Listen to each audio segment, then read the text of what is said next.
Ang basura, huwag pong baliwalain dahil ang mga ito, pwede muling gamitin.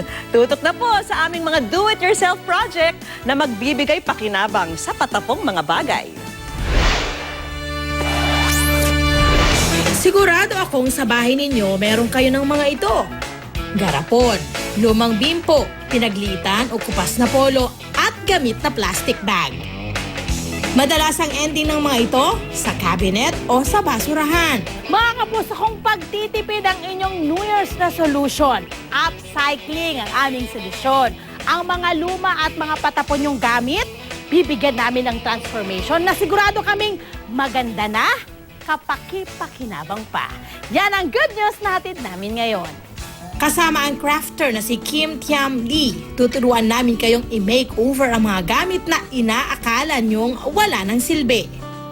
Gaya ng mga lumang garapon. Naku, ang mga mommies, kinikilig na naman sila kasi makakatipid na naman sila ng mga gamit nila sa bahay na siguradong beautiful. Kaya tumutok na kayo dahil kakaiba ang ituturo sa atin ngayon ni Kim. Sa paggawa ng glass jar nightlight, kailangan ng lumang garapon, glue gun, glue stick, glass beads at battery-powered candle. So, ang gagawin lang natin, pipili lang tayo ng stones and ididikit lang natin on the sides of it. Bahala natin. Yeah, bahala na. O, tinan mo, yun ang kagandahan lagi ng upcycling, di ba? Or kung gagawa ka ng mga ganito. Base sa kung ano yung itinitibok ng yung puso. Oh God! Feeling ko patanggal din to ng stress. Stress, Oh, perfect. correct. So, ganun lang. So, ididikit-dikit lang natin. Basta ang trick is lang, make it as close as possible para yung ilaw may kulay. Pwede rin ba na halimbawa, meron silang mga stones na mga na-collect? Tapos Oo. sila yung magkukulay. Pwede rin? Pwede, I think basta transparent yung stone. Tapos if yung colors mo will come out transparent, pwede rin naman. Pagka-uwi mo, stress ka sa opisina nyo, magkanito ka. Diba? Beautiful! Cute! Tikitan lang ng glass beads ang buong garapon. Ang galing-galing. Ang ganda ng itsura. Colorful. Tapos, ngayon, pwede mo nang open yung ating Battery-operated candle. tea light. Diba? Tapos, ilalagay na natin to. Oh, diba? Oh my gosh. Feeling ko ang ganda nito sa gabi. Lalo pag madilim na madilim. Oh! Tingnan nyo naman ang dekorasyon na ito. Mukhang sosyal pero matipid sa bulsa. Pwede itong centerpiece sa mesa o lamp sa inyong kwarto. Ang mga pinaglumaang towel o bimpo, bigyan ng second chance at gawing travel kit organizer. Mag-ready lang ng lumang towel, gunting, sinulid, karayom, ribbon, at clear nail polish. So, kailangan dito ng marunong kang magtahibayhan. Oh, hindi Suwing hindi lang. naman kailangan hindi naman kailangan ng machine. Oo. So, kayang-kaya niyo po ito, mga mommies and mga daddies, mga ate and kuya. And So, start lang tayo with yung bimpo natin. Gawin natin munang lengthwise para nakaganyan siya. Tapos, i-fold lang natin ng isang beses, pag ganyan. Yan. Tapos, isa pa, para umiksi siya. Ito na kasi yung body nung travel organizer mo. So, dito na mag-shoot yung mga gamit nyo. okay. Ito na yun. And then, sa taas, gawa lang tayo ng fold na siguro 1 inch. So, 1 inch na fold sa top. Para pag nilagay niyo yung gamit niyo, hindi siya mag-slide out pag ni-roll. Tahiin ang mga gilid ng tinuping bahagi ng bimpo para magsara ito. Para magkaroon naman ng division, yung inyong travel organizer. travel organizer. Ganon din, tatahiin nyo Yeah, lang din. tatahiin nyo lang Kung siya. ilan ang gusto nyo. Depending on what you want to put. Para maisara ang travel kit organizer, tahian ng ribbon ang magkabilang gilid.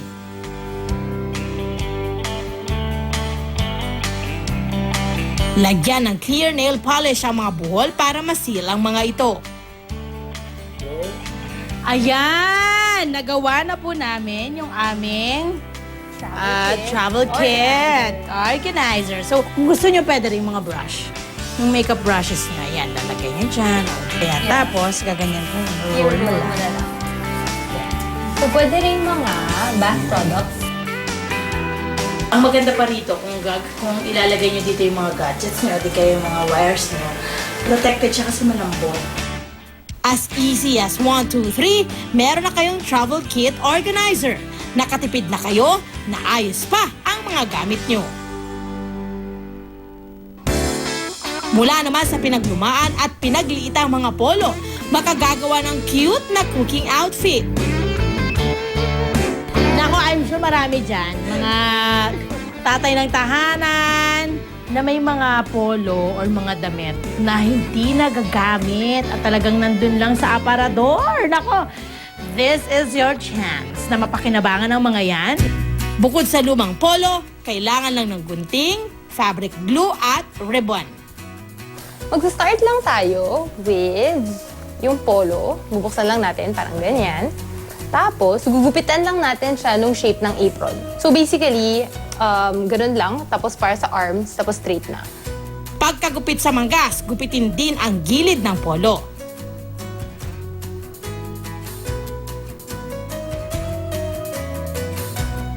Tanggalin ang collar ng polo sa paggupit ng semicircle.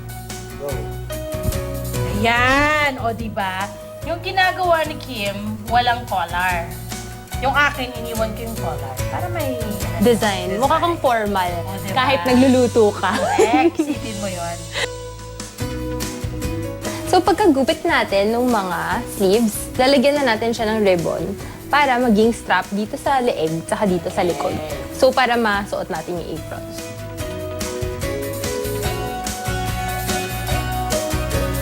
Ilagay ang ribbon sa itaas at gilid na bahagi gamit ang fabric glue. Takpan ang mga may dikit na bahagi gamit ang sobrang tela at fabric glue para tumibay ito. Ayan! Guys, nako, tinan nyo naman yung nagawa naming apron, di ba? Bongga! Tayo tayo para makita. O, di ba? Sosyal! Di ba? Magluto. So, pwede nyo na rin po itong gawin sa inyong mga tahanan kung meron po kayong mga polo dyan. Nabawasan na ang inyong tambak na lumang damit, may agaw atensyon pa kayong cooking companion. Ang mga gamit ng plastic bag, pwede rin gawing bongga. Ang simpleng lalagyan, itatransform natin into fashion accessories. Sa paggawa ng bangles, maghanda lang ng plastic bag, wire o lumang bangles, gunting, at fabric glue. Yung plastic, i-layout lang natin, tapos gugupitan natin siya ng strip.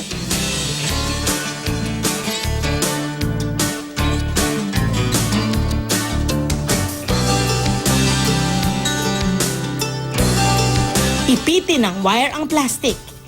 I-twist at ipaikot ito hanggang mabalutan ang wire. Ganon din ang gawin sa bangles. Kapag kinapos sa plastic, dugtungan lang ito gamit ang fabric glue. So, pagtapos ka na mag-roll ng plastic, pwedeng ganyan lang, simple, na design. Or kung meron kang extra na plastic na tira, pwede mo siyang gawing palawit na tassel. Sa paggawa naman ng singsing, isukat sa daliri ang wire at gupitin. Ikutin ang dulo nito para hindi makatusok. Gupitin ang pahabaang plastic.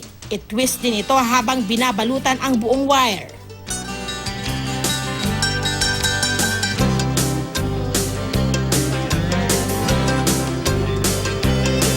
Idikit ito gamit ang fabric glue. And mula po sa plastic na akala nyo patapon na, o diba, nakagawa kayo ng isang makulay and talaga namang walang kagastos-gastos na accessories. O, diba? Dahil malapit na ang summer, ang makukulay na accessories sure na babagay sa outfit nyo. Ang mga lumang gamit, oops, huwag itapon dahil lagyan lang po ng konting effort at creativity, pwede pang magkaroon ng pakinabang.